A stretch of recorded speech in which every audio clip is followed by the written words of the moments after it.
Patrick. Bonjour Régis.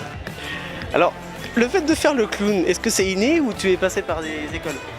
Alors, d'abord, il y a une partie innée. J'ai toujours aimé faire le clown quand j'étais petit, dans la famille et tout ça. Et puis après, j'ai fait des écoles aussi. J'ai fait beaucoup de stages, j'ai fait du masque, j'ai fait du clown. J'ai appris aussi la technique. Parce que c'est bien beau d'être un peu comme ça, mais après, on ne sait pas. Pour le mettre en forme, il faut un peu de technique, un peu comprendre, voir des choses, apprendre quoi. Voilà. Ça demande beaucoup de mise en scène surtout. Ça demande de la mise en scène, ça demande. Clown, il faut écrire, il faut jouer, il faut choisir ses costumes, enfin, il faut faire beaucoup de choses à la fois. En fait, on n'est pas que des interprètes, on est des auteurs-interprètes, donc c'est un travail assez complet.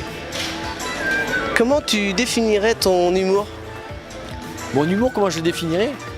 Je sais pas exactement, alors comment je le définirais? Pour ce spectacle-là, ce que j'ai bien aimé faire, c'est j'ai pris des choses qui étaient...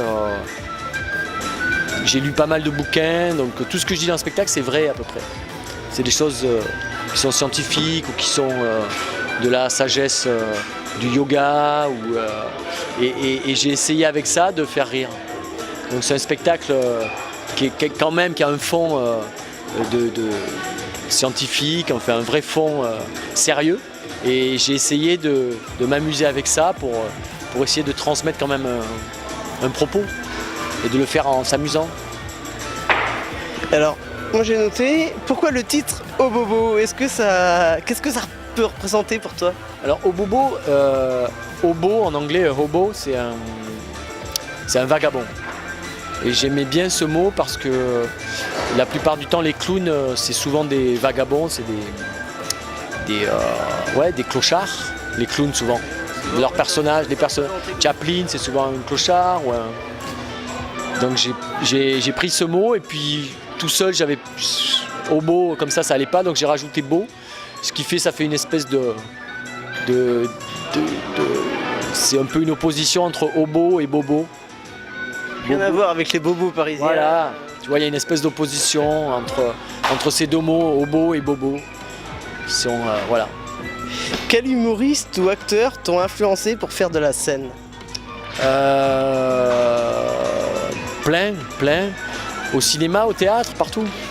Au cinéma, quand j'étais petit, j'aimais beaucoup tous les films Chaplin et Laurel et Hardy, Buster Keaton, et puis plus tard Pierre Richard, par exemple, Peter Sellers, aujourd'hui Will Ferrell, Jim Carrey, plein de gens comme ça qui font du comique, Jerry Lewis, du comique physique, qui font du comique pas seulement des jeux de mots ou des mots. J'ai besoin que ce soit... Beaucoup de gestuelle Ouais, de la gestuelle, qu'il y ait une espèce de générosité physique. C'est ça qui m'inspire. Est-ce que tu peux me raconter l'aventure que tu as passée avec les chiches capons? Là?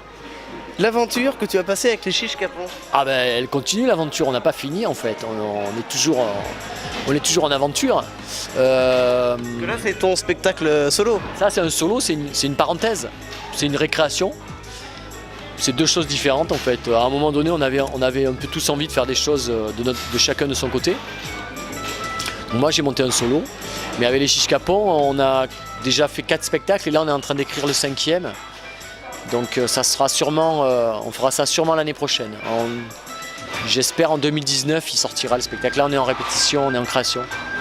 Tournée parisienne avant tournée France à la rentrée 2019-2020 à Paris je pense, j'espère. On espère une tournée dans toute la France? Normalement ça devrait suivre. Et puis on fait la Cigale en janvier 2019. 19, janvier 2019. J'ai oublié, pardon. J'ai appris aussi que tu as coécrit pour Julie Ferrier pour la... Aujourd'hui c'est férié. Oui.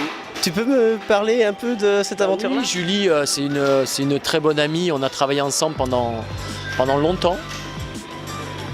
Et quand elle a monté son solo, elle m'a demandé de l'aider. Et puis après, c'est Isabelle Nanty qui est venue lui faire la mise en scène. Donc c'est pour ça que c'est Isabelle Nanty qui a fait la mise en scène du spectacle aussi, du mien.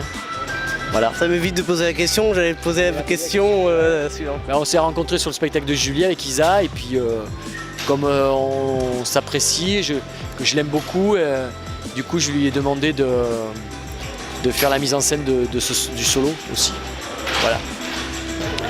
Et là j'ai des questions, c'est des plutôt, donc c'est un choix et à toi de me dire ce qui te correspond le mieux. Plutôt thé ou café? Thé blanc, sans théine, infusion. Plutôt groupe ou solo? Ah, La question qui tue.